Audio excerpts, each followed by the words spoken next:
After I finished the second grade, my family and I decided to go to Mexico.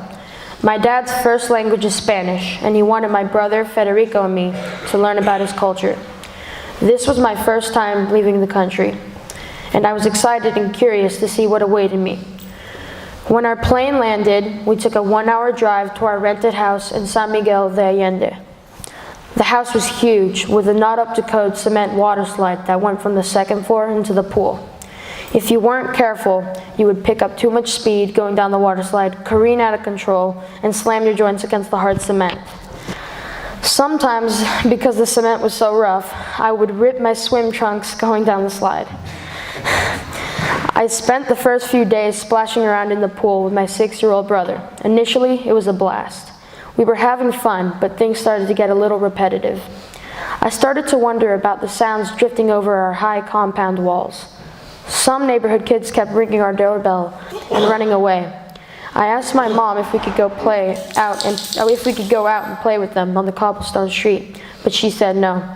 Finally, after much whining on our part, she allowed us out. Later, Mom admitted that she had just been afraid of poverty and had wrongly discriminated against the Mexican kids. We made friends with a skinny 6-year-old named Gordo and his 9-year-old brother named Churro. We also met their Uncle Luis, who was only 10 years old. We played soccer in the street until it got dark, and the ball was deflated by an agave cactus. Every day, I played with this new group, which expanded to include Gustavo, Samuel, and Daniel.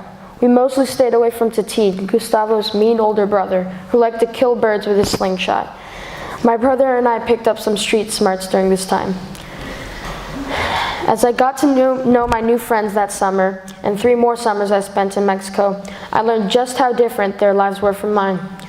Poverty in Mexico is a lot more visible than it is in the United States. My friends Oswaldo and Diego lived across the street in a cement house that had iron rebar sticking out of the roof. When I asked why, they told me the bars were left like that in case they got the money to add a second floor. There were lots of dogs with fleas on their property, but there was no fence. We noticed that the dogs were starving, so we went to the feed store to buy pounds and pounds of food to feed them. Some of my friends did not come from stable families either. My second summer in Mexico, Gordo and Churro told me that their dad had just died of alcoholism at age 28. Every summer, we would donate bags of our old clothes and shoes to our friends to try and make things easier for them. I later realized that even though they live in poverty, they have other things that make up for their lack of money.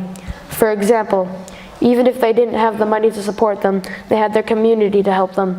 Some nights, families would host dinners for the neighborhood to help bring up their spirits or supply food.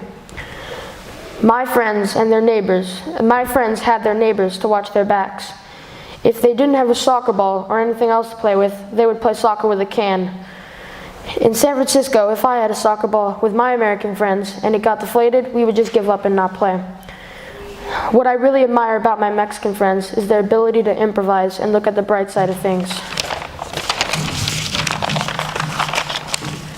My 4 summers in Mexico changed me in several ways. First of all, I became more independent by going outside by myself to play with the neighbors or walk to the store and order in Spanish. I learned how to take care of myself. I also became fluent in Spanish. More importantly, I made friends with people from a different culture and learned how deeply poverty affects their lives. Getting to know my friends in Mexico has made me more empathetic and willing to reach out to help both friends and people that I don't know.